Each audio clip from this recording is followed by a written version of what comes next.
boy habang kanyang pinabagsa. Sing a song, Down from His Word.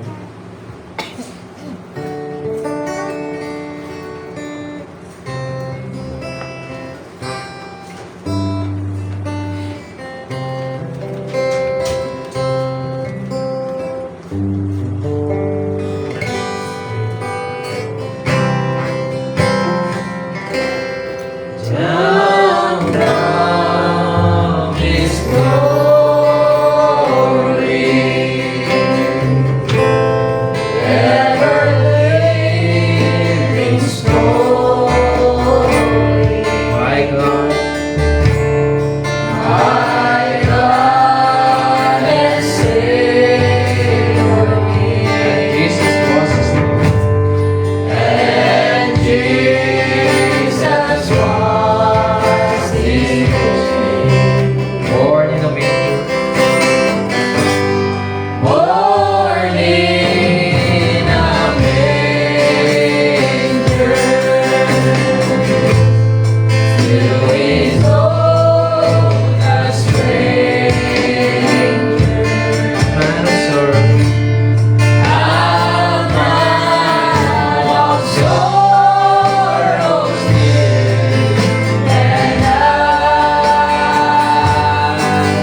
Come, Holy Spirit, come into my heart. Come to me, sweet Holy Spirit. I pray that you are the joy. You are the joy of my heart. Amen. Oh, hallelujah. Hallelujah. Come, Holy Spirit. Come into my heart. Come, Holy Spirit, come into my heart. Come to me, sweet Holy Spirit, I pray. You are the joy of my heart. Amen. Oh, hallelujah. Hallelujah. For the last time, church, you are the joy of my heart. You are the joy of my heart.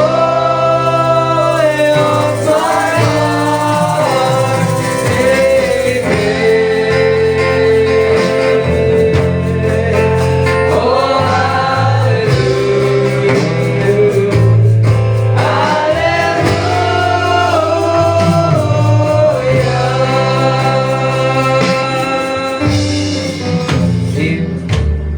Amen. Lahat po ay manalangin.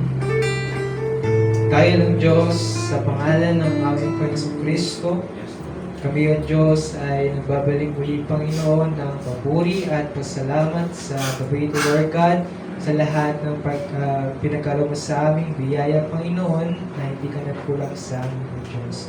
Lord God, maraming salamat sapagkat kami tinipon ng Panginoon sa isang layunin upang kami ay magpuri at sumamba sa iyong pangalan, Panginoon. Lord God, kami humingi po, Diyos, ng kapatawaran, Panginoon, sa aming mga kasalanan. Lord God, alam mo, Panginoon, ang aming mga kahinaan. Alam mo, Diyos, kung saan kami, Panginoon, nagkukulang, Panginoon. Sa gabi ito, Panginoon, hiningi namin ng tawad ng lahat ng aming mga pagkukulang. At nais namin, Panginoon, na ikaw ay masamba namin sa Espiritu at sa katuwanan ng Panginoon. O Lord God, sa gabi ito, Panginoon, alam mo, Diyos, na hindi namin kakayanin ang gawain na ito kung wala ka sa amin. Kaya hiningi namin, Panginoon, ng iyong Santong Espiritu, siyang mamilid, Panginoon, sa amin. Sa gayon, Lord God, ang aming mga pag-uusapan ay makuha namin.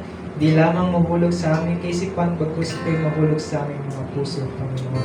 Lord God, dalangin namin anumang pakikinggan ng aming mga dahinga, Panginoon, ay maging pagpapala, Panginoon, sa bawat isa aming, Panginoon. Lord God, sa lahat ng gawa ng kaaway, Panginoon, sa gabi ito, tinataboy namin, Panginoon, sa pangalan ng Kristo Kristo, ikaw, Diyos, ang siyang namuna sa gawain na ito, Panginoon. O Lord God, ng mga gumaganap ng ganitong uri ng gawain, dalangin namin, O Diyos, na ikaw ang mabot sa kanilang mga pangangailangan, ang mga gagamitin, Panginoon, sa pulpito, O Diyos, ikaw siya mag-lead sa bawat sa Panginoon. Lord God, kami tiwala sa iyo, Panginoon, na ikaw ang siyang magiging gabay namin, Panginoon, sa gabi ito, Panginoon. At ingatan mo, Diyos, ang aming mga kapatid na pag-ako pa lamang sa bahay-sambahan, Panginoon. Lord God, maraming salamat sa gabing ito. Sa iyo namin binabalik ang kataas-taasang kapurihan at salamat sa dakilang pangalan ng aming Panginoong Kristo na aming Diyos. Amen. Amen. At makapon po ang bawat isa. Amen. At pinabati ko po yun ng ayos ng palang gabi sa pangalan ng ating Panginoong Kristo, mga kapatid. Magandang gabi po. Amen. It's good to be back in the house of the Lord, mga kapatid. Amen. At isang mabuting bagay na tayo muling naparito sa bahay-sambahan nating Panginoon upang tayo ay manalangin, mga kapatid. Amen. Amen. At kung may pag-testimony man po kayo at ay malayo mong makapagabot ng papel. At bago tayo dumako sa pagtutestimony at pag-aaral ng awitin, tayo awit ng masayang awitin sabing, what a friend we have in Jesus. Song 199 natin mga songbook.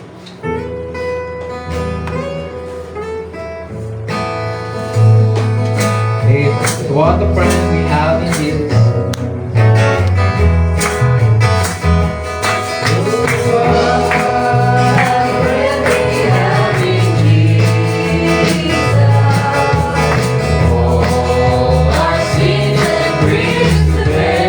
What a privilege to carry. What a privilege to carry. Everything to God is great. To God is great. And oh, what peace we often forfeit. Oh, what needless pain we bear. And all because we do not carry everything to God in prayer. I'll be trials and temptations. I'll be trials and temptations. Is there trouble anywhere? And we shall never be discouraged. Just take it to the Lord in prayer. The Lord in prayer. Can we find a friend so faithful? Can we find a friend so faithful? Who will all our sorrow share?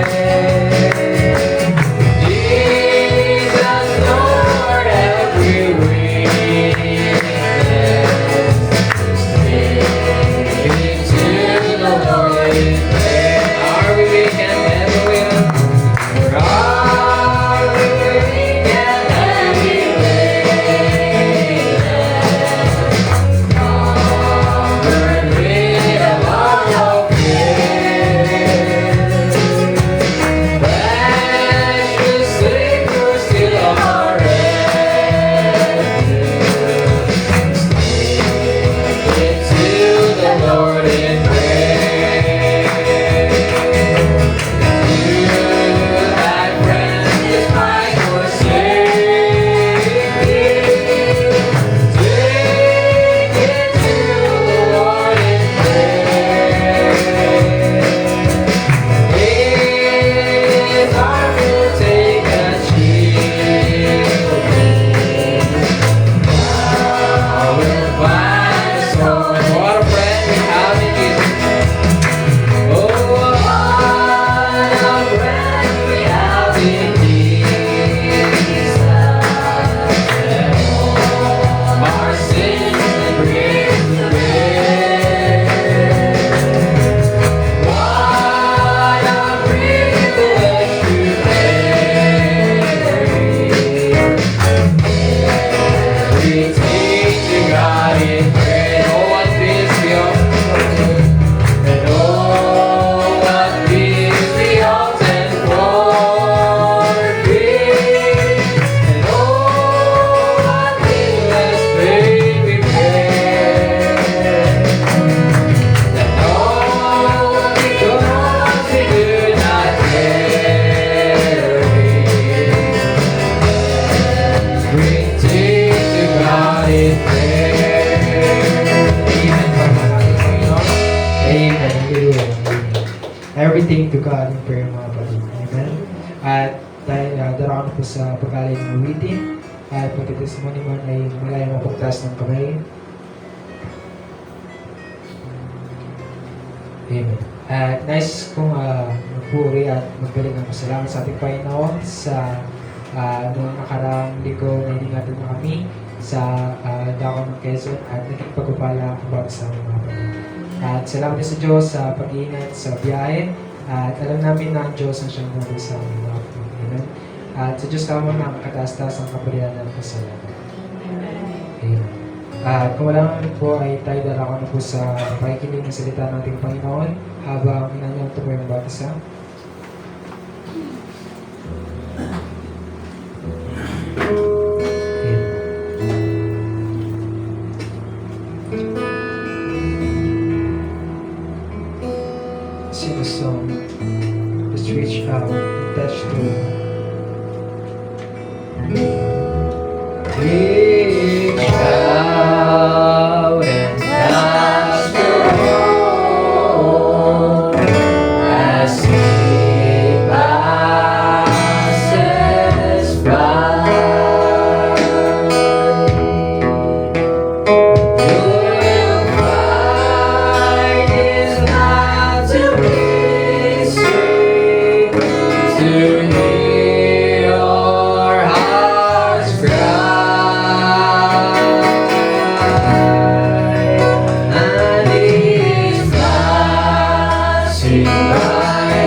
sa amin na muli mo kami binigyan ng pagkakataon na sama-samang manalangin sa ilalim ng iyong makapangyarihang pangalan.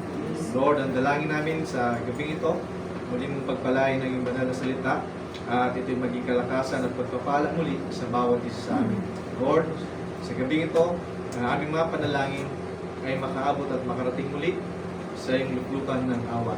Sa iyo kami nagtitiwala at umaasa o God sa iyong makapangyarihang pangalan ni Jesus Kristo na aming Diyos at tagapagligtas.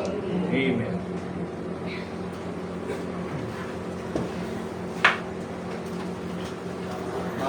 Bago makakuha ang bawat tayo magbukas ng ating mga Bible sa Psalms chapter 46 sa mga familiar na verse 46, chapter 46 verse 1. Kumusta na sa verse 1. God is our refuge and strength, the very present help in trouble. Therefore will not we fear, though the earth be removed, and though the mountains be carried into the midst of the sea, though the waters thereof roar and be troubled, though the mountains shake with the swelling thereof. Selah. There is a river, the streams whereof shall make glad the city of God, the holy place of the tabernacles of the Most High. God is in the midst of her; she shall not be moved. God shall help her, and that right early. The heathen rage, the kingdoms were moved. He uttered his voice, the earth melted. The Lord of hosts is with us. The God of Jacob is our refuge. Selah. Ang salita ng ating Panginoon sa gabing ito at malayo na bawat isa. At binabati ko muli ang bawat isa sa pangalan nating Panginoong Kristo. At muli tayong dinako sa Bahay Dalanginan para sa pananalangin. Sama-sama tayo muli. At tayo nagpapasalamat sa ating Diyos sa biyaya niya at pagbibigay muli ng pagkakataon sa atin na sama-sama tayo manalangin. Habang nandito tayo sa ibabaw ng lupa, yan ang gusto ng Panginoon, ang dumalangin at tumawag sa Kanya. Diba, napag-usapan natin, sabi ko nga sa inyo, na yan ang gusto ng Ama na nasa langit, tumawag lagi ang Kanyang anak. Nakatulad natin na bilang anak, na lagi tayong humihingi at tumatawag sa ating mga magulang. No? Dahil tayo may pangailangan. Pero nagpapasalamat mga kapatid muli sa Panginoon sa mga kagalingan ng aming mga karamdaman. Mga nakaraan ay mga karamdaman kami. Pero ang Diyos ang siyang patuloy na nagbibigay ng kagalingan at kalakasan. Sa Diyos lamang lahat ng bagay, sa Kanyang luwalhati at papuri. Sa gabi ito, gusto kong bigyan ng pamagat ang ating pag-uusapan.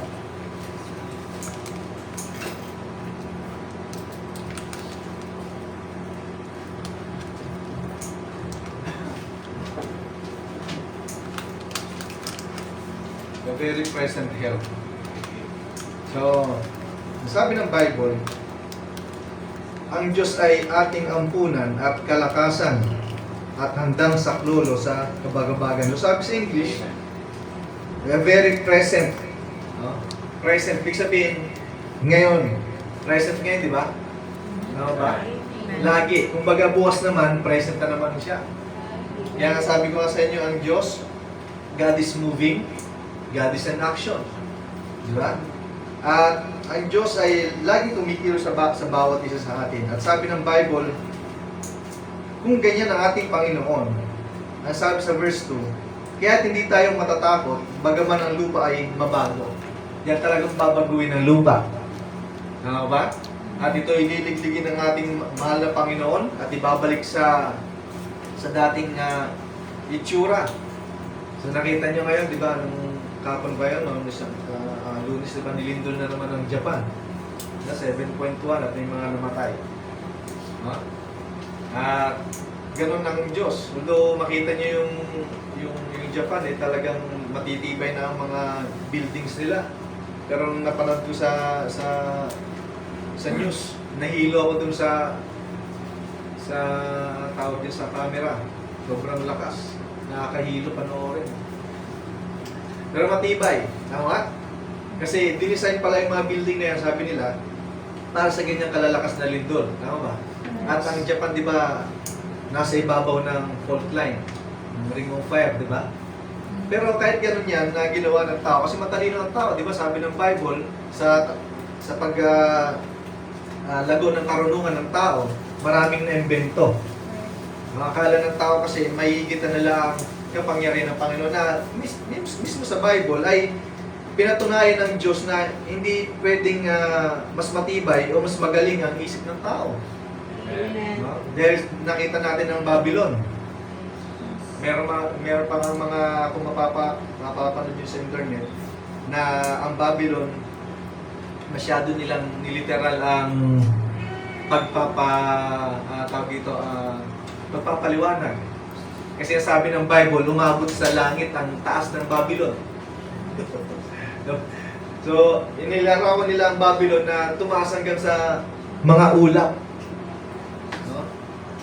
Pero actually, hindi naman talaga umabot ng ganong kataas. No? Gusto lang talagang pataasin.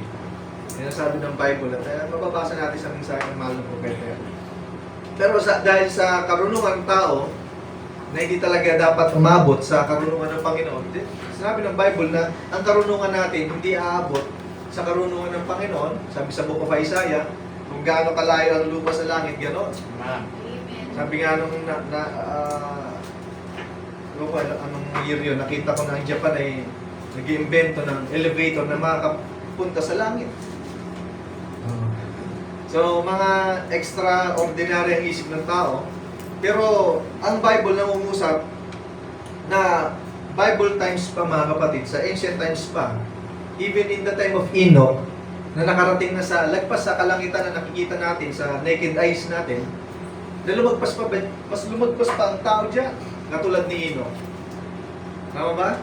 Lumagpas pa si Enoch dyan eh. Pero bago ka makarating doon, ang sabi ng Bible, Enoch walk with God. Amen. Yun muna yun. Pero ang mga tao, talagang gusto nilang makarating doon sa narating ni Enoch, pero hindi naman lumalakad sa lakad ni Enoch.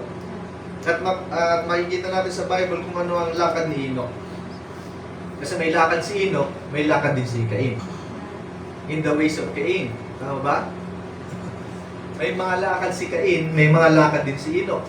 So magkaibang lakad dyan. So, si Enoch lumakad kasama ang Diyos, walk with God, and he was not. At inago ng Panginoon. Si Cain naman, di ba? Lumaylakad din siya, pero alam naman natin na pinatunguhan niya ay distraction. Yan ang sabi ng Bible. So, alin dyan ang nilalakaran natin? Diba? Now, sabi niya, at bagaman ang mga bundok ay mga glipat sa kagitnaan ng mga dagat, bagaman ang tubig na iyon ay magsigugong at magabag, bagaman ang mga bundok ay mga uga dahil sa unos niyon. May isang ilog na ang mga agos ay nagpapasaya sa bayan ng Diyos, sa banal na dako ng mga tabernakulo ng kataas-taasan. Ang Diyos ay nasa gitna niya. So, kung mapapansin niyo ito, sa Revelation tinutukoy rin ito na ang Diyos ay nasa gitna.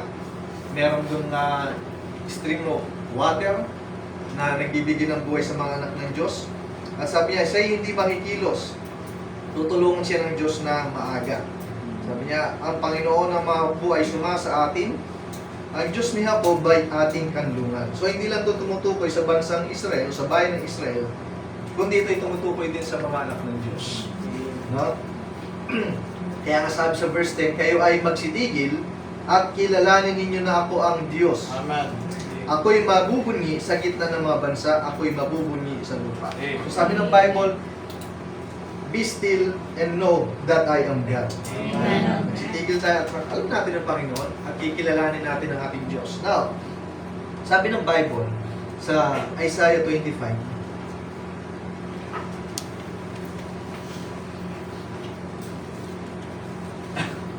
verse 4. Ito ang sabi naman ng Bible. For thou hast been a strength to the poor, a strength to the needy in his distress. Sabi niya, ampunan sa mapagkailangan sa kanyang kahirapan. a refuge from the storm, a shadow from the heat. So kahit mayroong storm, mayroong bagyo, siya ang nagiging silungan natin. Hindi man literal na bagyo, kundi literal na bagyo ng buhay, mga pagsubok, suliranin sa ating mga buhay, siya nagiging silungan natin. At siya yung lilim sa init. Kahit mainit, literal man, di ba? Ako hindi makakalimutan yung testimony ng ating kapatid, di ba? Si Brother Ryan. Di ba? Naalala niyo lagi yun? Na yun yung mainitan. Hindi siya binigyan ng payo, kundi yung masasakyan. Tama ba? Masimileng ano yan, kapangyarihan ng Panginoon, pero that's the power of your words. So, lagi ko nga sa inyo tinetestify yung mga bagay na yan dahil naranasan ko mga kapatid ng mga bagay na yan. Sabi nga ni Barbanam, kahit sa maliit na bagay, hanggang sa malaking bagay, testify mo, ipatotoo mo ang kapangyarihan ng Panginoon. Kasi mga kapatid, sabi ni Barbanam, ang mga mananampalataya, tayong manifestation ng kapangyarihan ng Diyos ibabaw ng lupa sa huling mga araw. Tayong katuparan. No? Naranasan ni Jesus Christ yan, pero sabi niya, mas marami yung gagawin ng nobya. At sabi niya,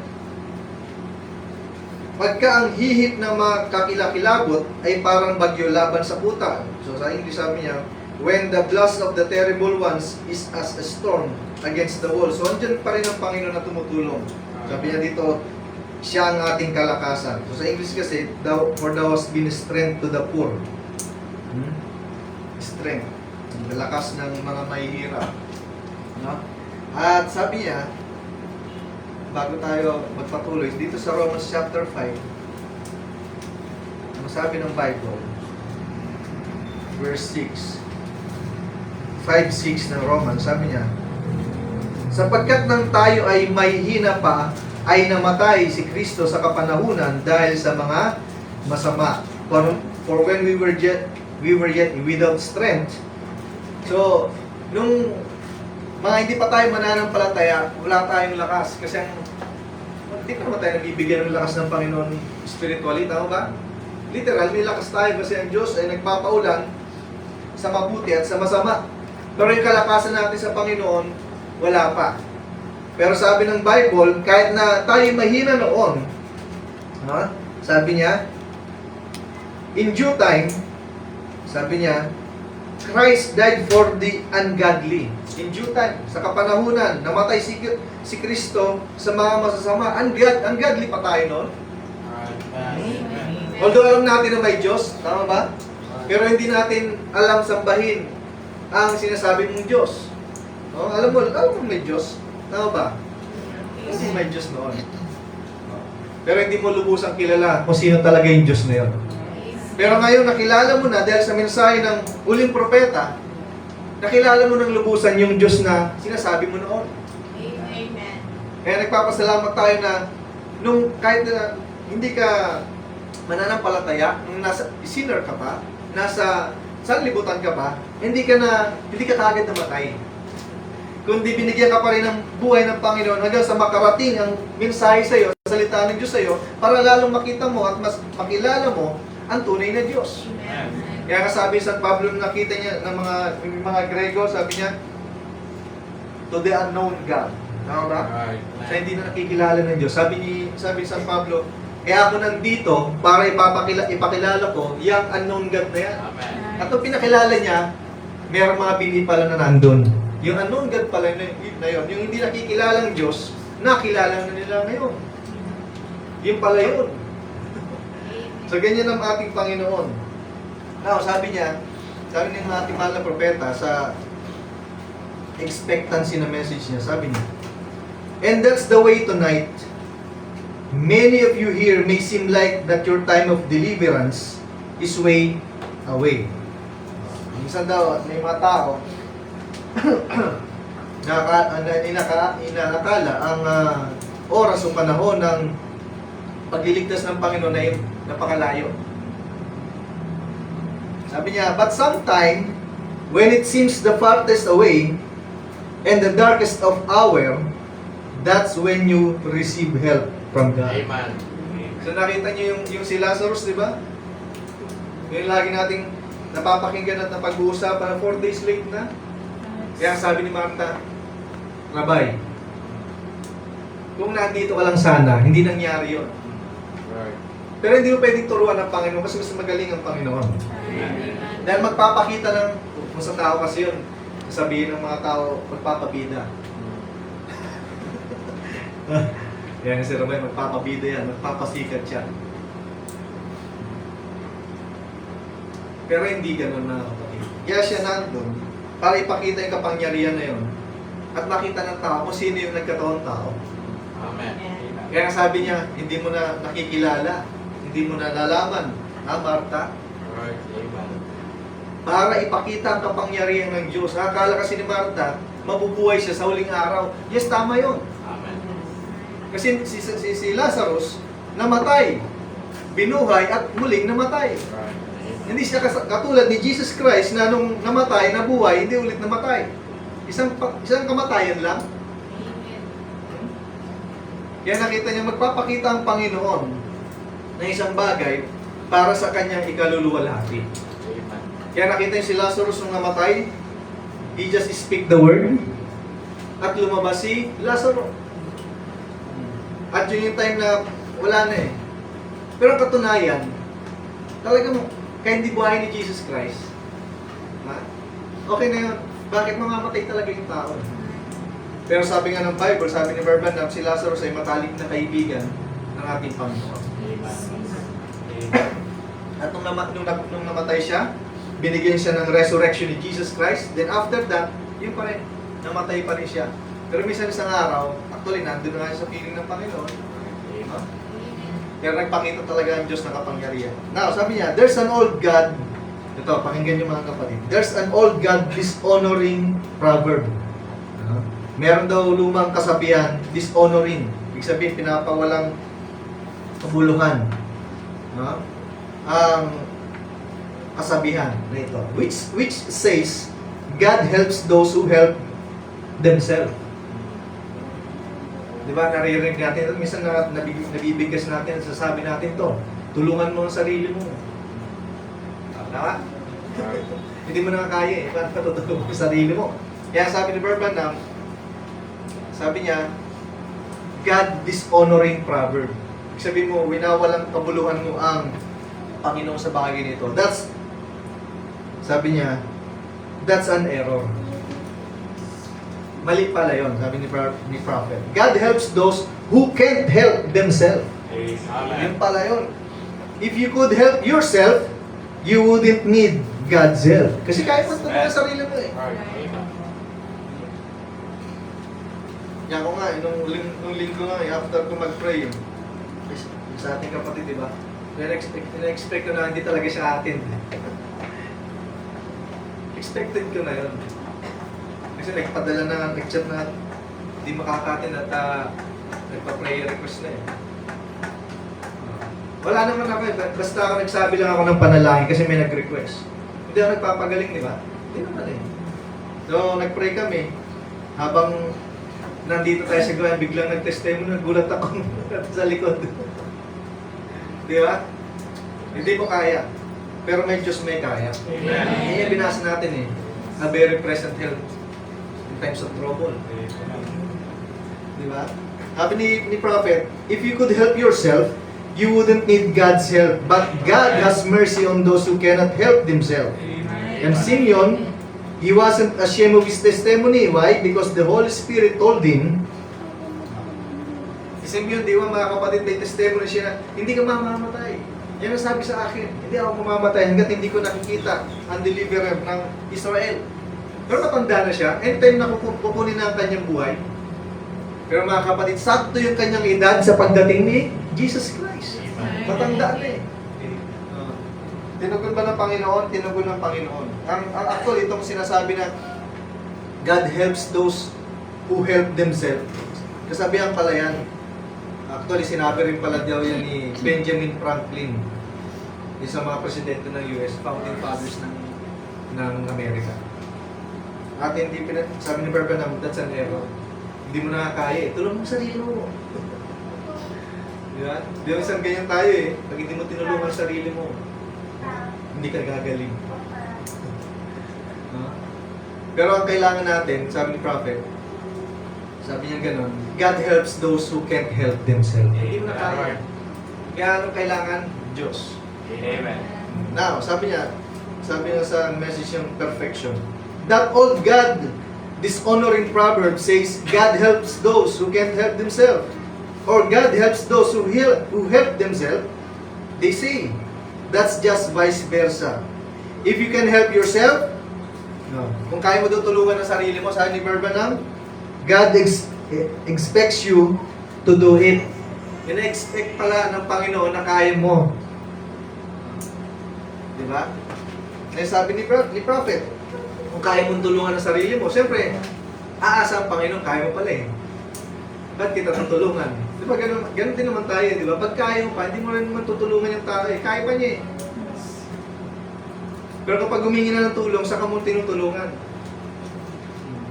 Kaya sabi ni Prophet, if you can help yourself, God expects you to do it. God helps those who cannot help themselves. And you can't help yourself. Kasi kung kaya mo palang tulungan ang sarili mo, nailigtas at naisalba pala ni Adan ang kanyang sarili. Pero hindi kaya ni Adan. Sabi niya gano'n. You can't help yourself to be saved. So God, by His grace, save you. Amen. Kasi hindi natin kaya iligtas ang ating sarili. No? Kasi kung kaya natin iligtas ang sarili natin, hindi mo mamatay ang anak para sa atin. Kasi kaya natin eh. Kaya nga siya namatay para sa atin. Amen. Kaya nga ito'y biyaya lamang ng Panginoon na nandito tayo. Kasi kung kaya mo, nakita niyo kahit may lakas, mga kapatid, kahit may lakas ka pa, kapag hindi ka tinulungan ng Panginoon, hindi ka makaka-attend sa church. Right. Amen. Kahit may lakas ka pa. Marami akong nakitang ganyang mananampalataya, may lakas pero hindi nakaka-attend. Bakit? Inspiration, dedication, sincerity, nawawala yan. Bakit napapasok kasi ng kaaway? Nakagat eh. 1 Peter chapter 5 verse 8, diba? Naghahanap ang kaaway. Kaya sabi ni Barbanam, kapag nando ka sa pananambahan, bakit ka nandun? Itinulak ka ng Espiritu Santo. Ngayon, hindi ka tinulak, walang Espiritu Santo. Yan lang yun. Diba?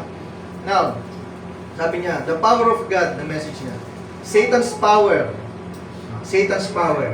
limited. Right. Amen. Amen. Faith's power brings to pass God's revealed revelation. Yung pala yung ginagawa ng pananampalataya. May kapangyarihan siya na mangyari ang ipinahayag ng Panginoon. Kaya kapag nahayag sa iyo ng Panginoon, meron kang revelation. Sabi nung binasa natin, kahit may araw, mainit, kahit may ulan, bumaha, magpapatuloy ka sa Panginoon. Kasi na-reveal sa iyo. Kilala mo yung pinaglilingkuran mo eh. Kilala mo. Kasi alam mo na yung pinaglilingkuran mo mga kapatid, tutulungan ka talaga. Very present help eh, in times of trouble, di ba?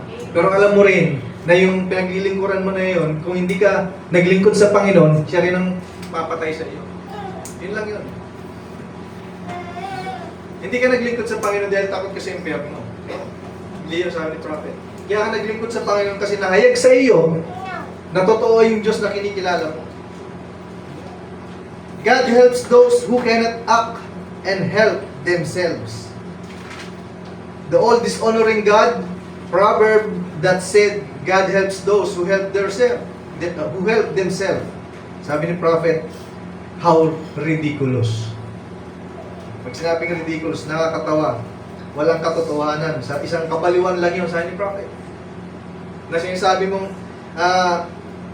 tutulungan ka ng Diyos kung tutulungan mo ang sarili mo. How ridiculous, sabi ni Prophet. God helps those who can't help themselves. Amen. Oh, isn't He wonderful? Amen. Amen. The power of God, what it does, yung pala yung ginagawa ng kapangyarihan ng Panginoon. Sabi niya gano'n, the power of God's the only thing that can give eternal life.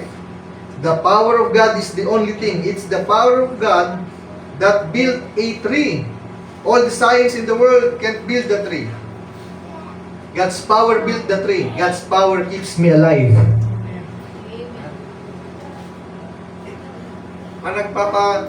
Nagbibigay pa pala sa atin ng buhay o kaya tayo nabubuhay mga kapatid. Dahil lang kung bakit tayo nabubuhay, kapangyarihan pala ng Diyos yan. If God calls for you, all the hospitals, the oxygen tents, and pool motors in the world couldn't keep you here. Yung mga hospital pala, kahit lagyan pa pala ng oxygen. Di ba? Buhay pa yun eh. Tama din, minsan may mga nasa bingit na ng kamatayan, pinapalagyan ng oxygen yung mga mayaman. Parang yung amo ni Sister Emer noon, na gano'n na lang. Buhay pa naman eh, pero may aparato. Pero gusto mo ba yun? Buhay ka pa na, pero nakagano ka lang. Buhay pa naman eh. Pero sabi ni Prophet, yung mga bagay na yun couldn't keep you here. Hindi ka pala mapapanatili ng bagay na yun. Kahit lang, oxygen ka pa. Nakita niyo nga si Marcos, di ba? Lagyan ng wax para totoong-totoo pa yung katawan niya. Pero wala na yun. Bakit? Itong katawan nito talagang matutunaw. Yan ang batas ng kalikasan. Yan ang batas ng Diyos sa tao. Walang mananatili. Di ba? Sabi ni Prophet, salvation is of the Lord. It's God's power that feeds the sparrow. It's God's power that speaks to the little duck up yonder. There is nobody goes up there and shoots him of the lake and say, go on down to the Louisiana. No sir. So, sabi nga yung mga little ducks na yan, sabi niya ganun, kahit hindi mo siya, punta kayo sa Louisiana. Nandun may pagkain, sabi ni Prophet. Kaya hindi mo gawin yun, pupunta sila doon. Bakit? Yun yung kapangyarihan ng Panginoon na doon. Yung turuan sila. Hindi mo na kailangan gawin yun, sabi ni Prophet. Sabi niya, no sir, it's God's power that shoots him off the lake.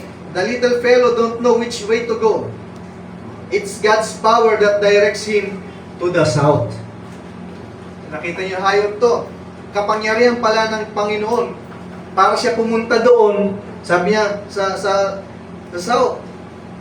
At ano ang kapangyarihan ng Panginoon naman na nandito? Di ba kapangyarihan ng Panginoon kung bakit ka nandito? Amen.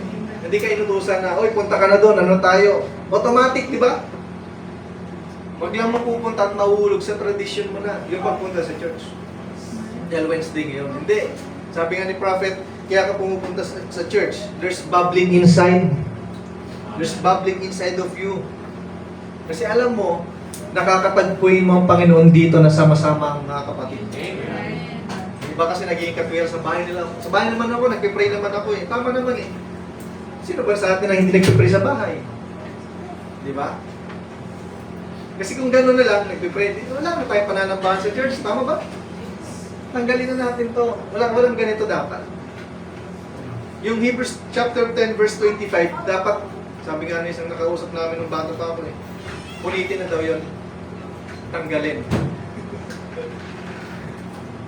Yung Korinto daw, dahil sa Korinto isa, Korinto lang yan, tanggalin na rin yung Korinto. So wala na natira. Bakit? Wala nang Pilipinas doon. Diba? Walang pangalan din sa Philippines. Sabi nila Philippines daw. Hindi Philippines yan. Hindi yan sa Philippines. Wala para sa atin yan pagka ganun. Nakita yung walang kapayagan na ang anak ng Diyos mga kapatid nakarely, nakabase sa salita ng Panginoon from Genesis to Revelation. Yan totoong kapayagan. Now, God's power that directs them to Jesus Christ. Ito pala mga kapatid, kaya ka nandito, ito'y kapangyarihan ng Panginoon para pumunta ka dito, directs you to Jesus Christ. It's God's power that brought the wise men to the cradle. Sabihin, yung kapangyarihan ng Panginoon ang nagdala sa mga wise men sa pasabsaban ni Kristo. Di ba? Anong ginawa ni Kristo ng Ama sa Langit? Hindi niyo man sinabihan yung wise men na, uy, punta na kayo. Di ba? Nagbigay ng sign. Di ba? Yung star na yun, na maliwanag. Binigyan sila ng ganun. At tinuntun nila yon. Kasi alam nila may pinanganak na. At ganun din sa'yo. May star mga kapatid na binigay siya, may sign. Kaya ka nandito kasi tinuntun mo yung sign. May star. Sabi ni Prophet, it's God's power that thrills the soul of every believer. Amen. Ibig sabihin, itong kapangyarihan ng Panginoon ang nagpapasaya sa iyo. Kung mananampalataya ka. Yan ba nagpapasaya sa ating mga kapatid, yung kapangyarihan ng Diyos? O nagpapalungkot? Kasi pag nagpapalungkot, hindi yan sa Diyos. Kasi sabi nga ni Prophet, ang gusto ng Diyos ay lagi masaya ang tao. Di ba? At salita, sabi niya, ang kapangyarihan ng Panginoon, yan ang nagpapatuwa o nagpapanabik sa iyo. Kasi kung hindi nagpapanabik sa iyo, mga kapatid, ang pagdating ng Panginoon, sana hindi ka na nagpatuloy sa pananampalataya. Dapat nagtumigil ka na. Kasi gusto mo lang ditong manatili eh. Pero kung ang isang mananampalataya o nagkiklaim ka ng mananampalataya, ngayon pa lang, ayaw mo na manirahan di sa ganitong klaseng sanlibutan, tama ba? Ngayon, kung hindi ka mananampalataya, gusto mo na ganitong buhay mo. Ako, ayaw ko mga kapatid, ayaw ko na. Kasi nakita niyo yung kalagayan natin, di ba? Kasi alam mo, may darating na panahon na naglaan ng Diyos ng isang panibagong sanlibutan. Hindi ganito. Hindi lang yung sanlibutan ang inihanda ng Diyos, kundi pati yung katawan mo, inihanda ng Diyos yan. Gusto ba natin katawan na ganito? Manatili sa ganitong kalagayan na, sabi nga ng prophet, itong katawan natin ay ano? Best house. Panay karamdaman, gagaling, kakaroon ng karamdaman, may panghihina. Pero yung katawan ay pinagkaloob ng Panginoon, mga kapatid, wala nang ganon. Hindi yun nabubulok. Hindi na yun nabubulok, sabi ng Bible. Galing sa nabubulok, papunta sa hindi na nabubulok. At sabi niya dito, God's power to help those who cannot help themselves. And usually, a person gets what you expect. So, sabi niya, there's an old proverb, God dishonoring proverb, sabi niya, that says that God helps those who help themselves. Sabi ni prophet, itong sabi niya, that's dishonorable to God. Dishonorable pala yung kapag gano'n ang sinasabi mo, na kung gusto mong gumaling, gusto mong makalaya dyan, ha? Gusto mong matulungan ang sarili mo, tulungan mo ang sarili mo. Winawalang kabuluhan mo pala ang Panginoon. That's dishonorable to God. Ngayon, kung may kapahayagan ka, hindi mo sasabihin yun. Kasi, sabi nga ng mahal ng propeta, help comes from the Lord. Ang tulong ay galing sa Panginoon. Ngayon, kung hindi ganyan ang magiging salita mo, baka hindi ka mananampalataya. Kasi ang mananampalataya, ang tulong talaga natin sa mahal na Panginoon. Kapag hindi mo na kaya, saan ka tatawag? Ang sabi nga nung napag-usapan natin last time, gustong-gusto ng Ama na nasa langit na tumatawag ka lagi sa Kanya. Kaya nga tayo, mga kapatid, mga mananampalataya, may kailangan ka man o wala, tumatawag ka pa rin sa Panginoon. At wala kang kailangan. Yan ang gustong-gusto ng Panginoon. Now, God helps those who cannot help themselves. He is the God of those who needs mercy. And He is a merciful God.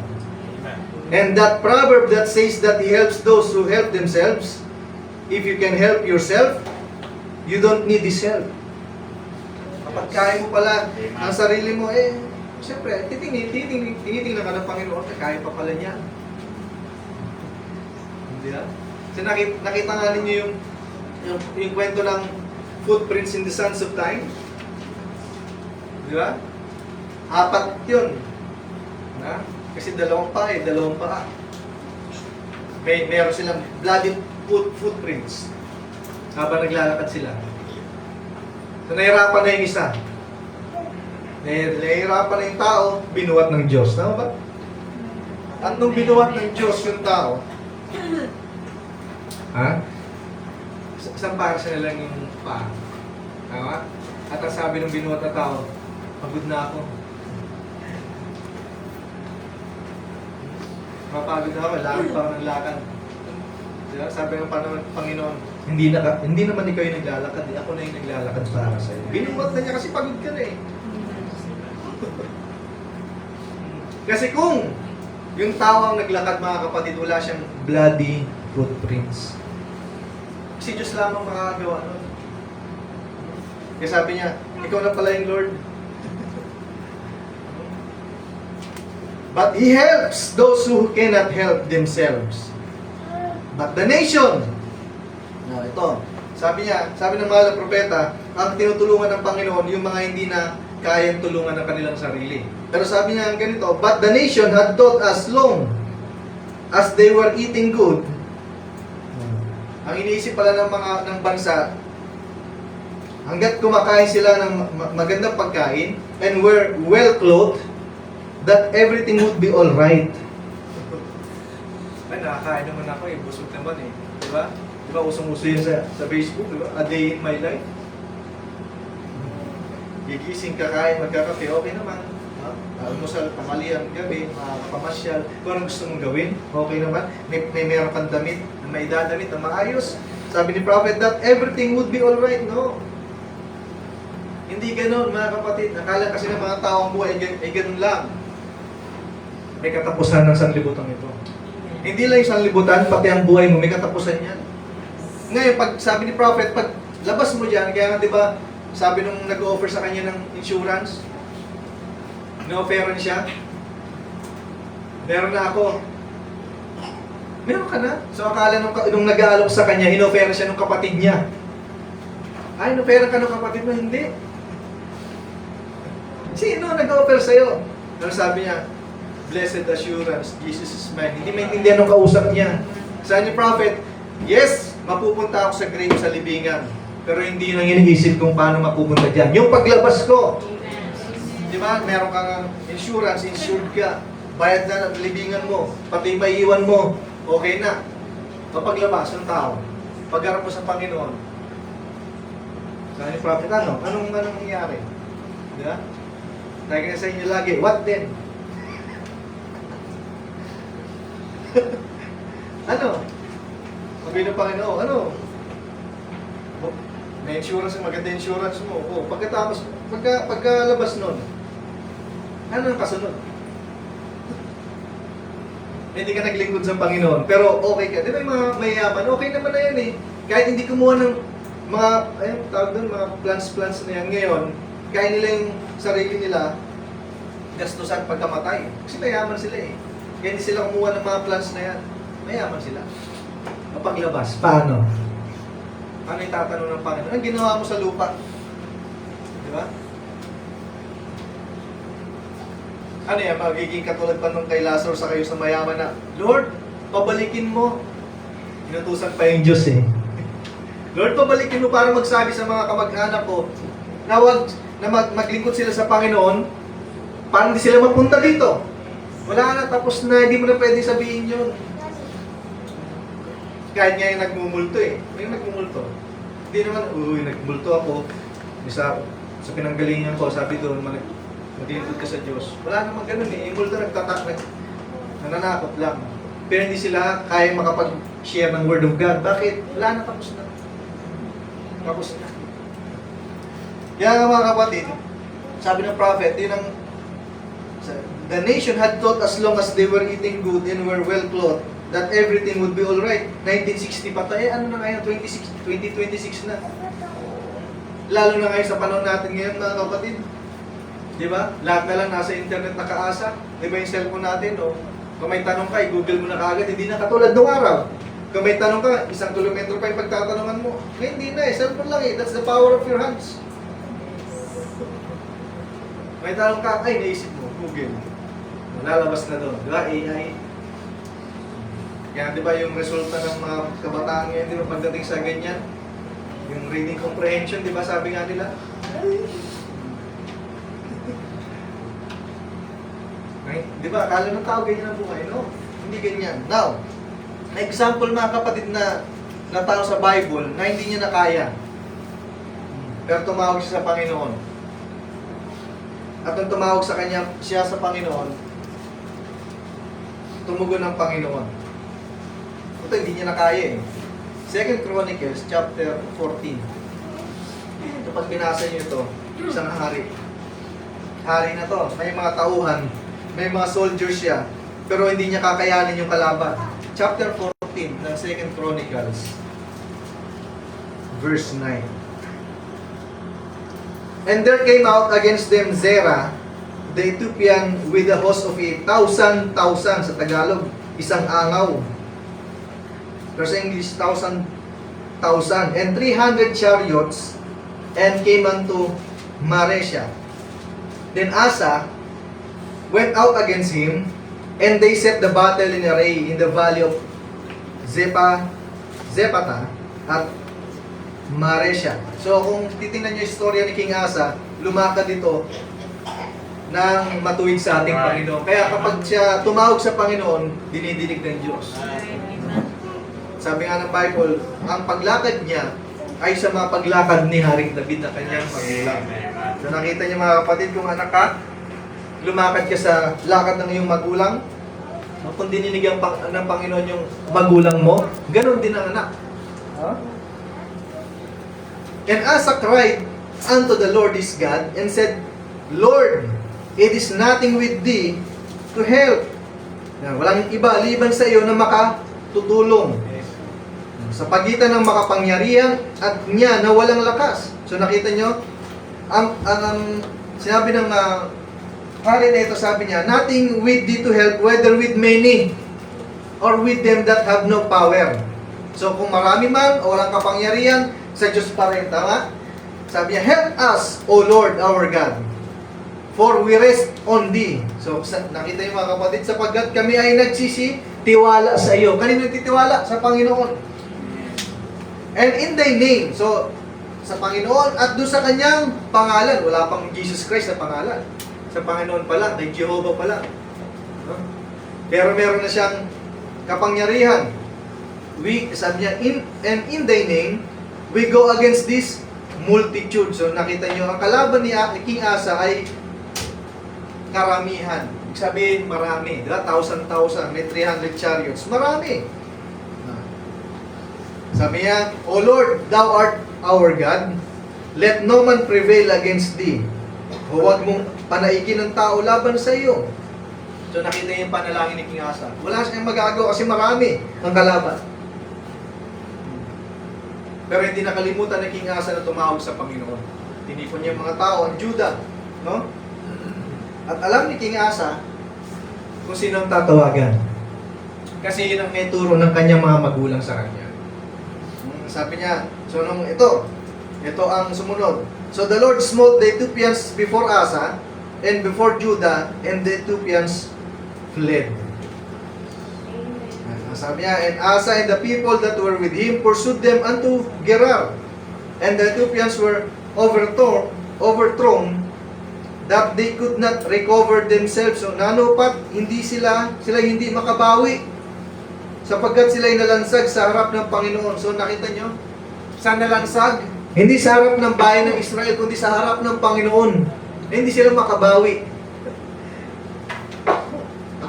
Sabi niya, before they were destroyed before the Lord and before His host, and they carried away very much spoil, and they smote all the cities round about Gerar, for the fear of the Lord came upon them. So nakita niyo yung takot dumating sa kalaban, na hindi nila kaya manaig sa bayan ng Israel. And they spoiled all the cities, for there was exceeding much spoil in them. They smote also the tents of cattle, and carried away sheep and camels in abundance, and returned to Jerusalem. So nakita nyo, si King Asa, nung wala na siyang magagawa, dahil marami ang kanyang kalaban, hindi niya nakalimutan tumawag sa Panginoon. Hindi niya sinabi na, kaya ko to. Kaya ko to. Hindi. Kundi ang ginawa ni King Asa, mga kapatid, kahit meron siyang mga kawal, tumawag pa rin sa Panginoon. Sabi niya, kaya ang pinapagawa ng Panginoon sa ating mga kapatid sa Hebrews chapter 4 verse 16, come boldly unto the throne of grace, that we may obtain mercy. Sa tayo lalapit bilang mananampalataya sa trono o sa luklukan ng biyaya. Bakit? Kapag doon sa luklukan ng biyaya ng Panginoon, may biyaya talaga doon. May awa, may habag, may pagtulong.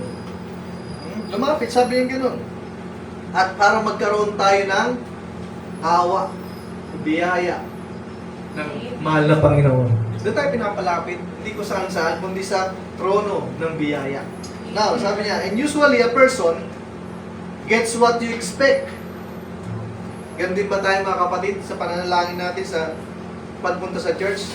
Kung ano yung pinanalangin mo, yun ang mapapasa iyo.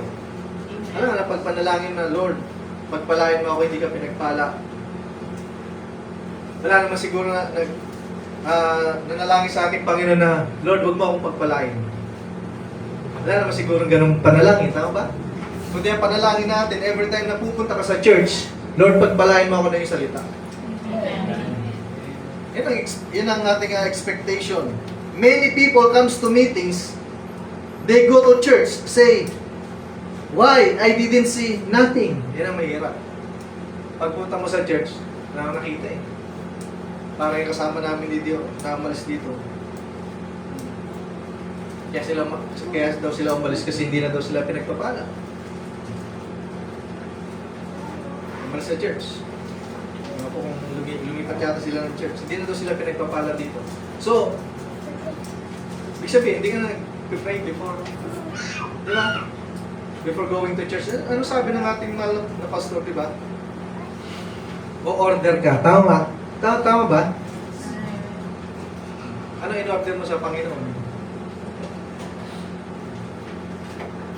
Hindi ka pinagpala. Tama?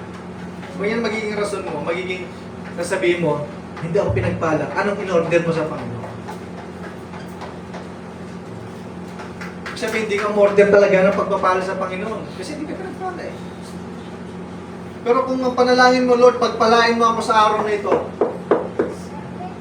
ang iyong banal na salita, maging kalakasan ko siya, ibibigay sa yan. Kasi sabi ni Prophet, a person gets what you expect.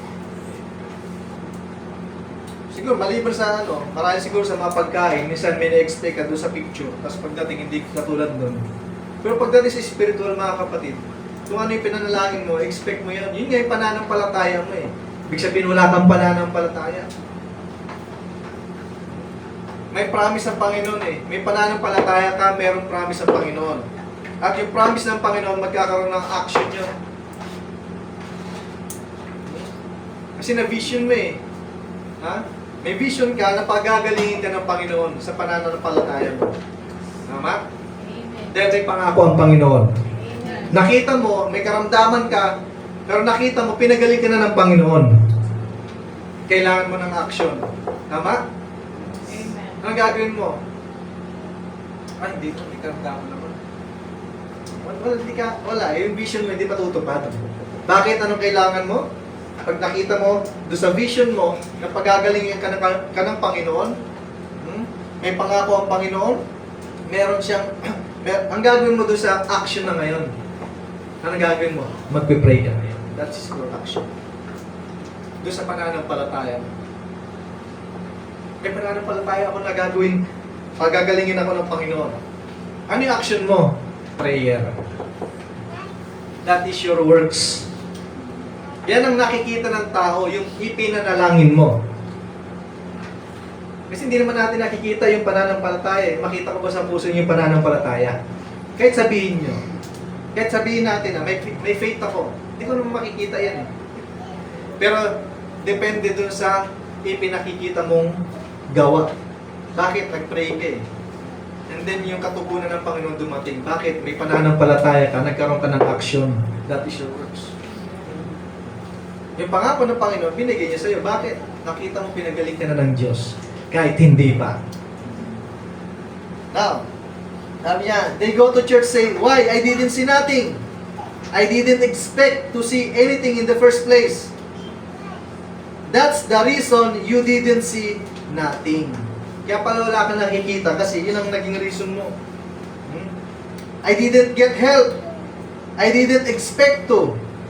You usually get what you expect to get. If you come to the service, and you're expecting to find something to criticize, a religious service, ito mga kapatid, yun ang expect mo, magkaroon ka ng para i-criticize yung katabi mo kung sino man mananampalataya sa loob ng church. Ay siya no, ganyan yan. Nag-short pa yan, nagsasando pa yan. Nagiinom-inom pa yan. Nagbe-makeup pa yan. Nagpapantalon pa yan. Nakita mo eh. Yung nasa mind mo, sabi ni prophet, Satan will be sure that you see it. Satan, sabi niya gano'n, si Satan na sabi niya, kaaway, sisiguraduhin ka na yun ang makikita mo kasi nasa isip mo pa lang at tinitingnan mo pala yung kapatid mo na gano'n, ibibigay talaga sa iyo ng kaaway yan. Hindi yan Diyos ang magbibigay no. Ikaw, yung kaaway, mga kapatid, ang magbibigay sa iyo na to criticize. Kasi ako mas magaling. Mas magaling ako sa lala. Minsan, may mga ganyang mga ngaral eh. Ako, mas magaling ako, mga ngaral. Sabi ko nga sa inyo eh, diba, nakikwento ng ating mahal na pastor na one time patin kami ng gawain, yung mga pastoran doon sa mga puno-puno. Kaupo sila doon. Kami nasa loob, nasa unahan. Init ng church, wala pang aircon noong time na yun. Mga bintana lang. Natinita na kami. Isang pastor, dinila niya sa gitna yung pulpito niya eh. Ay, yung pulpito eh. Kung siya nag-preach. Eh, paano na kaming nasa unahan? Alam ka naman eh, gano'n namin yung buwan. Gano'n lang kami. Kasi nandun siya eh. Kasi iba nandun, mga pastor nandun, kikwentuhan lang. Isang preacher ang ginawa niya, hindi niya binitbit yung pulpito. Kasi may, galing sa Pentecostal. Lumalakad siya. Mungod siya doon. You know, hindi yung mga tao na sa gitna, mga ganun-ganun din. Kami, hindi ka namin magawa. Pero si pastor na yung tumayo nung hapon. Hindi niya binitbit. Sabi niya, anong pinunta natin dito? Gawain daw. O gawain pala, bakit nasa labas kayo? O yun, masukan, di lalo kuminit. Masukan lahat, hindi niya binitbit, hindi siya nag-umpisa, hindi siya nagsalita. Hindi siya nagsalita muna. Sabi niya, kung pumunta tayo dito na ganyan lang, nalugi naman kami, gumastos pa kami, tapos ganyan lang pala yung maging gawain natin. Dapat, kung nainitan yung nasa loob, lahat tayo mainitan. Pati mga pastor, nagpasukan. Kaya lalo uminit, lalo kami pinawisan. Bakit kayo umati sa gawain? Para ganun lang. May mga ganyan mga pastor eh. Dahil mga pastor na, siyempre mga pastor, automatic mga preacher. Para tuloy may politics kapag alam ko congressman eh, hindi pwede basta-basta kasuhan. May mga immunity daw sila. Pastor lang ganun. Paglingkod ka ng Panginoon, may mga instances sa Bible na may mga errors and mistakes yung mga lingkod ng Diyos na sinaway mismo ng Espiritu Santo. Kahit nga si Barbanam eh, actually di nga siya sinaway ng Espiritu Santo eh. Kasama pa lang niyang minister, sinaway siya eh. Nakinig si Barbanam. Kaya Barbanam, nakita ko sa meetings mo, may naninigarilyo sa loob ng church, dapat walang ganyan. Gawain ng Panginoon yan eh. Ay sorry, kami, patawarin mo ako, sige next time, sasabihan ko na. Nakinig eh. Diba? Minsan naging excuses yan eh. Minsan hindi pa nga pastor, hindi pa nga nangangaral. Minsan sa church pa lang. Wala tayong passes, di ba? Sinabi ng ating mga pastor yan, di ba? Wala tayong passes pagdating sa gawain. Diyan ako. Ako, makita niyo ako dyan. Si Par David. Sige, bahala na kayo. Richard naman ako. Walang ganon. Sabi nga ni San Pablo, walang ugali ang ganyan na anak ng Diyos. Total, preacher naman ako, bahala, mas marunong. Basahin ng preacher dyan, alam ko naman yan eh. Pagka ganun naging ugali mo, pag naging ganun ugali mo, hindi ka, walang espiritu ng Panginoon sa iyo. Bakit? A prophet is subject to prophet. Ang anak ng Diyos ay subject sa anak ng Diyos. Magpasakop ka eh. Diba? Di porket ay, iba kasi ganun eh. Minsan may dumalo dito mga kapatid. Sabi sa akin, alam mo ba yung mga 7 seals? Gulat ako, yung people pa lang, malam mo yung 7 seals. Mas bata pa sa akin, yung mga ganong plan. Ayun, ewan ko kung nagpapatuloy pa ngayon yun. Diba, nagkakaroon ng head knowledge. Kahit malaman mo ang mystery niya eh, sabi ni San Pablo eh, ano ba? Lahat ng bagay malaman mo, wala kang pag-ibig, wala pa rin eh. Amen. Hindi naman knowledge yung nando sa pinakatuktok eh. Divine love. sa akin isang kausap ko na message believer sa Mindanao, bakit Brad? Ilang taon ka na ba sa mensahe? Tinanong ba naman ako eh? Sabi ko, matagal na rin. Mga ilang taon na Brad? Tinanong pa ulit. Ayaw ko na sana sabihin eh. Brad, nung simula pa nung pinanganak ako, nandito na kami. Kailan yun? 1983 sabi ko. Nabautismo ako 1994. Wala pa ako ng Brad, 2000 na lang eh. Hindi na siya nag-reply. Hindi na sabi ko, yayabangan mo pa ako kung matagal ka na. Marami nang alam eh. Pero kapag yung alam yan, di ba? Tatapat sa'yo na mali-mali naman ang explanation. Tinigilan ko na sa'yo, pang biro tong taong to, akala niya mas magaling pa siya eh. Medyo nagyayabang to. Patagalan ah. So nakita niyo mga kapatid, kapag yan ang naging expectation mo sa sarili mo, isang araw, na makakatapat ka rin ng katapat mo. No? Na sabi niya, Satan will be sure that you see it. He will show you something that you can go away and criticize the meeting. Pagkatapos nun, ano? Ang pinunta natin dito magpuri sa Panginoon, hindi mo titingnan yung katabi mo. Sino ba? Kasi pagka ganyan, ano pagpapalang mga kamit mo? Ibig sabihin, natalo ka na ng kaaway.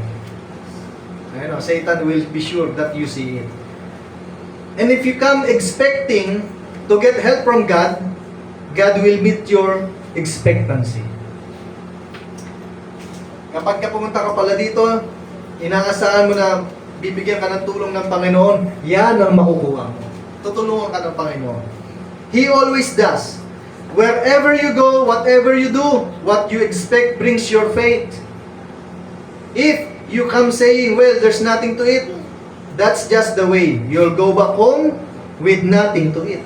Kapag ganun pa lang naging sinabi mo na wala naman yan, walang mangyayari dyan, yun talaga yung mangyayari. Bakit? Tandaan natin, there's power in your words. Tama? At sabi niya, if you come tonight saying, well, if I don't get prayed for, kapag hindi ako inaipanalangin, I'll go home and won't be healed. O yun ang in-expect mo, yun din talaga mangyayari sa'yo. That's just the way you'll go. If you come here tonight saying, I come for one soul purpose. Pumunta ako dito, sabi nga sa gabing ito, na may isang adikain. That is to contact Christ for my body or my soul. You'll go home just as happy as you can be, for you'll contact Him. So kung pinunta mo pala dito, sabi yung gano'n, ay makontak, no? Makontak si Kristo, si Jesus Christ, para sa katawan ko at sa aking kaluluwa, yun ang pag-uwi mo, magiging masaya ka, sabi yung gano'n. Dahil nakontak mo si Jesus. May katagunan eh. Now, no matter what the opposition looks like, Christ is the answer. Amen. Amen. Minsan may mga opposition eh. Minsan may mga negative na sasabihin sa'yo. Niyayaan ko lang. Sabi ko nga sa inyo, may mga problema na hindi ko na rin sinasabi sa asawa ko eh. Kasi magiging kahinaan. Sa akin na lang. Sabi nga ni Prophet, dadalik ko na hanggang sa aking libingan. Naya ko na lang, pinagpipray ko na lang. Minsan isang araw, sabi ko, actually, iba kasi nagiging kasabihan to ng ibang tao, di ba? Patutunayan ko. Pagdating ng panahon, patutunayan ko, di ba? Tama ba? Narinig niyo ba yan? Na hindi yan tama, na hindi yan totoo. Tumanda ka na, hindi pa nangyari. Oo, patutunayan. Bakit? Kasi nakikita nga ng Diyos na kaya mo pa eh. Tama? Tama. Yung binasa natin kanina, kaya mo eh. Kaya dapat ang gawin ng isang mananampalataya, sabi ni Prophet, Lord, ikinukumit ko na sa iyo kamay ang bagay nito. Sa sinabi niya, bahala ka na Diyos. Lord, paano ka kumilos? Yun na yun. Ano magsalita? Isa pa kasi, nagsasalita pa, di ba? Ngayon. Diba? Now, sabi niya, no matter what the opposition looks like, Christ is the answer. Faith brings Christ. Faith knows no defeat. Ganyan pala ang pananampalataya. Nakita niyo mga pananampalataya sa Hebrews chapter 11? Nakita niyo yung kay Joshua na kahit yung pader, hindi tiniktik, hindi binomba, trompeta lang, at pagsigaw, gumuho. Di ba? Nakakaano yun eh. Pagka binasa yung story nun, actually, hindi mo maisip talaga kung bakit nangyari yung gano'n. Kaya nga sabi ng prophet, we cannot comprehend the mind of God. Paano nangyari yung gano'n? Kailangan mong gibain yun eh. Actually, pati nga yung resurrection eh. Paano tayo mabubuhay magulit kapag namatay ka na? Anong kapangyarihan ng tao yung gano'n? Wala naman, di ba? Sabi nga ni Jesus Christ, walang tao kahit si Solomon. Tama? Kahit si Solomon na nagbihis sa mga bulaklak na yan, mga halaman na yan. At walang tao na kayang magdagdag ng kanyang height. Tama? Hindi mo kaya yan. Pero minsan, dahil sa pananampalataya na nasa iyo, alam mo na minsan isang araw kapag namatay ka, i-resurrect ka ng Panginoon. That's by faith. Faith is perfect. Amen. Faith brings things when there is no things to be brought. Nakita niyo mga kapatid yung paglikas sa sanlibutan? Di ba? It's by spoken word. Create ito, nilikha ang sanlibutan ito na parang meron, pero wala talaga. Wala naman talaga eh. Saan kinopy ng Diyos ang itsura natin, ng mga tao, ng mga hayop, ng mga halaman. Wala naman siya pinagkopya ng iba eh. Walang pattern. Now, faith creates. Faith takes doubt away. Takes negative and makes positive. How beautiful. So nakita niyo pananampalataya, yung negative, gagawin niyang positive. Diba negative na nga tayo yung buhay natin. Sabi nga ni Berban na ang buhay natin sa ibabaw ng mundong ito, it is just a negative. Bakit? Meron tayong positive talaga. Tama ba mga kapatid? Negative to eh. Pero meron talagang positive tayo. Nilagay lang tayo dito para maluwalhati ang kapangyarihan ng Panginoon. Now, the old man had a basis of faith. Faith is not mythical. Hindi ito myth. Right. Amen. It's reality. Kasi akala nila yung pananampalataya. Kasi nga yung actually yung denomination, hindi nila maipaliwanag ang pananampalataya. Although sinasabi rin nila ang faith. Pero lumalabas sila, bumabagsak sila sa word na hope. Or trust lang.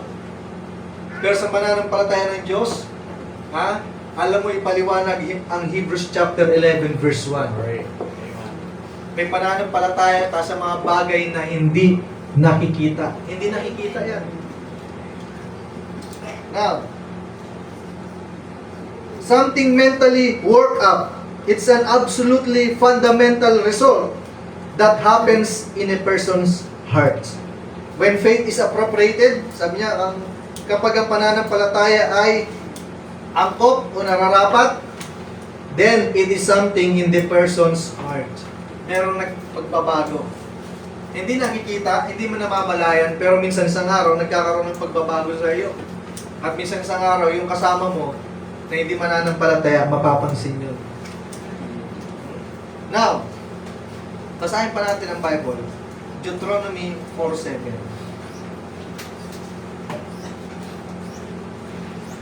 Ito ang sabi ng Bible. For what nation is there so great, what God so nigh unto them, as the Lord our God is in all things that we call upon Him for. So sabi niya, sapagkat anong dakilang bansa nga ang may Diyos na napakalapit sa kanila. Di ba? Wala namang ganung bansa na napakalapit ang Diyos sa kanila. Nakita niyo kay Elijah? Saka doon sa 400 prophets, di ba? Oo. Asan yung Diyos niyo? Tawagin niyo. Baka naglalakbay. Di ba? Tama ba? Ano ba? Sige ba yun? Story na yun? Baka natutulog. Gisingin niyo. Pero yung Diyos ni Elijah, mga kapatid, napakalapit. Di ba? Sabi niya, may Diyos na napakalapit sa kanila, na gaya ng Panginoon nating Diyos, kailanman tayo tumawag sa Kanya. So every time, anytime na ang Diyos ay tawagan nila, tumutugon ka agad ng Panginoon. Sabi niya, walang ibang Diyos na katulad ng Diyos natin. Sabi niya, our God is in all things that we call upon Him for. Amen. So nakita niyo, ganun ang Diyos natin. Di ba sa panalangin mo, malayo ang langit? Tama? Kailan darating ang katugunan kapag ganyan? Malayo. Siyempre, doon ka na sa malapit. Pero kahit malapit ang Diyos, malayo ang Diyos, pero pag tumawag ka mga kapatid, sabi ng Bible, malapit lang ang Diyos.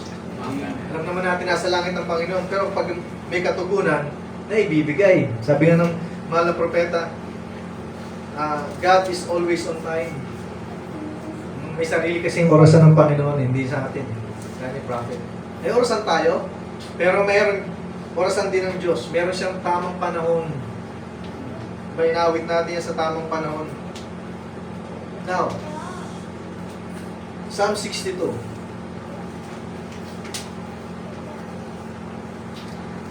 Verse 7 to 8. In God is my salvation and my glory. The rock of my strength and my refuge is in God. Tama ba mga kapatid, ang malaking bato ng aking kalakasan at ang kanlungan ko'y nasa Diyos. Di ba?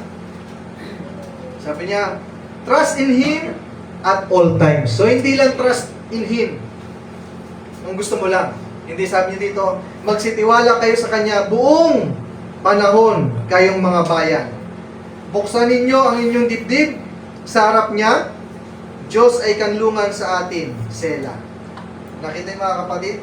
Pour out your heart before Him.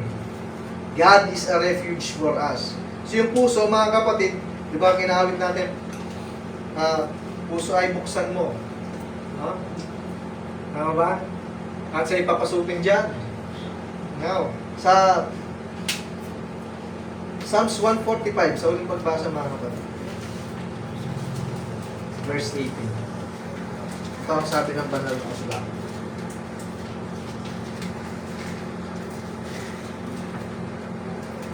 Ang Panginoon ay matuwid sa lahat niyang daan at mapagbiyaya sa lahat niyang mga gawa.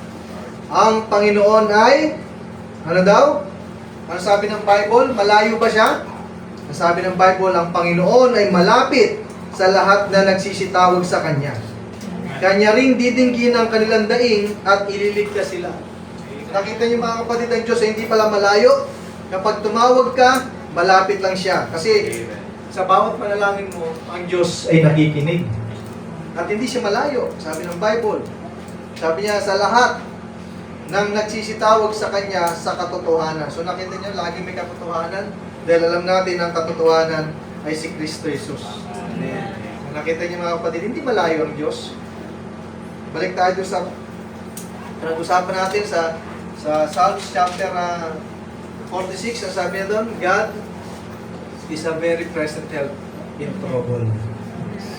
Hindi siya malayo. Malapit siya. Kasi sa bawat panalangin natin, ang Diyos ay laging tumutugon. Kaya every time na tumugon ng Panginoon, nagkakaroon ka ng patunay o testimony na dininig ng Diyos ang iyong panalangin. Tama ba? Salamat sa ating Panginoon sa gabi ito, sa Kanyang salita. Nawang bawat isa ay nagpala ng ating Panginoon. Tawitin natin ang Christ is the answer bago tayo manalangin sa ating Diyos.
Sa gabi ito, tayo nabasa ng mga prayer request. Pakisama po sa panalangin ng Diyos ang siyang gumabay, magbigay ng talino at magpala sa aking pag-aaral sa darating na pasukan. Darating na pasukan po sa August. Nawa itong maging hadlang sa aking paglilingkod na ipagkaloob ng Diyos ang maayos na schedule. Ang kalooban niya, nawa ang masunod. Yan ang prayer request ng ating kapatid, si Brother Nash. Nasama natin sa panalangin. Pakisama po sa panalangin na patuloy na palakasin ng Diyos, ng ating Diyos ang aking katawan at ipagkaloob ang kagalingan mula sa ubot sipon. Higit sa lahat ay patuloy na palakasin ang aking pananampalataya. Sa Diyos po ang papuri at pasasalamat. Ito yung prayer request naman ni Brother Janelle. Susama rin natin sa panalangin. Pakisama po sa panalangin ang lubos na kagalingan ng aking kanan na paa. Ang Diyos ang patuloy na magpatatag ng pananampalataya. Sa Diyos po ang papuri at pasasalamat. Ito naman ay prayer request ng ating kapatid, si Brother Jared naman. Kasama natin sa panalangin ng bagay nito. Wala imposible sa ating Panginoon dahil patuloy natin lagi tayong ipatuto sa bagay nito ng Diyos ay patuloy na nagbibigay ng katugunan sa mga panalangin natin. So patuloy yung isamang bawat isa sa atin, ganyan din kami sa aming mga pangailangan. Ang Diyos ang patuloy na maggabay sa gabing ito, tayo muling luluhod sa ating Panginoon, tayo manalangin.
Isa na tayo tumero.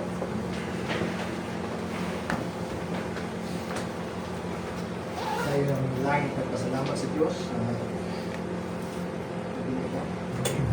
Lord, muli kami nagpapasalamat sa iyong biyaya sa bawat isa sa amin. Sa bawat panalangin namin, O God, na huli mong dininig sa mga oras na ito, kami nagpapasalamat at nagpupuri, O God, sa bagay nito ng Jesus. Lord, ang dalangin namin na lagi kaming makahingi ng tulong sa iyo, God, sa mga times na panahon na hindi na namin kaya, O God. Ikaw siya patuloy na nagbigay sa amin ng kalakasan at patuloy na duminig sa aming mga panalangin. Lord, alam namin, katulad ng namin na pag-usapan sa iyong salita, na hindi ka malayo sa amin, hindi ikaw ay nandyan lamang, at ikaw ay patuloy na gumagabay sa bawat isa amin. Lord, sa gabing ito, dalangin, O God, ang bawat isa amin, ang pananampalataya ay patuloy na lumago at lalong tumibay, O God, sa iyong salita. Lord, sa gabing ito, patuloy ka namin pinapupurihan at pinasasalamatan sa lahat ng bagay, sa iyong biyaya, kalakasan at patuloy na guidance sa bawat isa. In the mighty name of our Lord Jesus Christ we pray. Amen. Hallelujah. Thank you, Lord Jesus.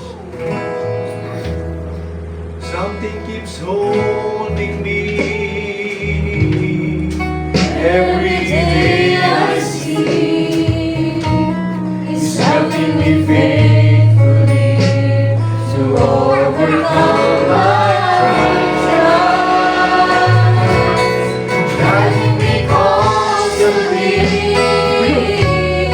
giving me victory. Yes, Lord. It's a reality. Something keeps holding me. Something keeps holding me. Yes, Lord. Hallelujah. Thank you, Lord Jesus. It's holding me. Every day I see. It's helping me faithfully to overcome my trials. Guiding me constantly, giving me victory. Yes, Lord. Hallelujah. It's a reality. Amen. Gawin mo rin namin. Something keeps holding me. Something keeps holding me. Every day I see. It's helping me faithfully to overcome my trials. Guiding me constantly, giving me victory. It's a reality. Something is holding me. Magpapanalo ng Panginoon. Salamat sa Diyos sa araw ito. At God bless you, David. At dahil na ako na po sa pagbabalik ka daw sa ating Panginoon habang ginamit ang gift ng Diyos.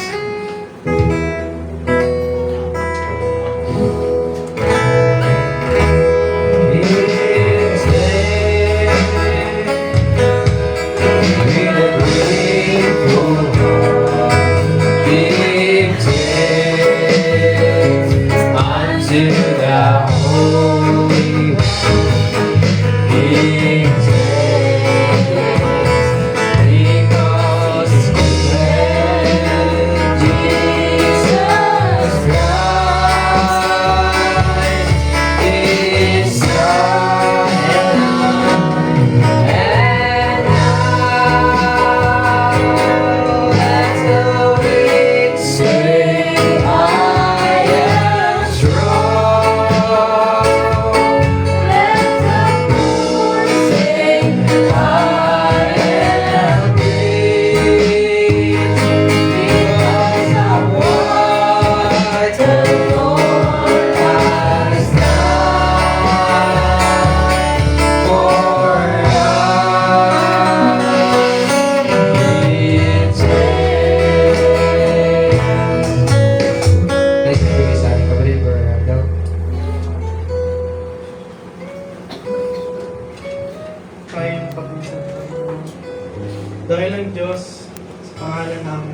Jesus Cristo, Panginoon. Kataas-taas ang papuri at pasasalamat, O Lord. Ang handog namin sa iyo, Panginoon, sa iyong pagpalang salita mo, Panginoon, na iyong pinamalita mo sa amin. Na naging comfort namin, O Lord, at naging kalakasan ng aming pananampalataya, Panginoon. Dalangin namin, O Diyos, na bawat salita na ito, Panginoon, na hindi lamang mapunta sa aming isipan at libag ko, sa mahulog ito sa aming puso, Lord God. At maging magamit namin, Panginoon, sa pang-araw-araw namin pakikipagbakot sa libutan, Panginoon. Merong nagpapaalala sa amin, Panginoon, na kahit wala na sa libutan na ito, Panginoon, na maaaring tumulong sa amin pa rin, Panginoon, andyan ka, Lord Jesus. Dalahin namin ng Diyos ang bawat mananampalataya, Panginoon, na narito, Panginoon, ay mula sa pinakabata hanggang sa pinakamatanda, Panginoon, ay nakakamit ang pagpapalanay mo mula sa Lord Jesus. At sa bawat salapi na aming naligaw, Panginoon, sa iyo po namin ito yung tinitiwala, Panginoon, na magamit nawa sa ikalalaguan ng iyong iglesia, Panginoon. Lord, sa aming pag-uwi, Panginoon, sa aming kanya-kanya tahanan, ikaw nawa, O Lord, ang muling mag-ingat sa amin, Panginoon. Kung paano mo kami ingatan sa pagdako dito sa bahay ng pangalan. Lord Jesus, ang lahat ng bagay na ito, Panginoon, sa inyo po namin itinitiwala at sinasamo. Kalaki pang aming kataas-taas ang papulit pa sa salamat sa tanging iyong pangalan, sa pangalan ng aming Panginoong Jesus Kristo, na aming Diyos at tagapagligtas. Amen. God bless you, Brother Randall. And God bless brothers and sisters. Tapos sa mga ating kawain. I sing the song, Oh, I Love You, The Love You.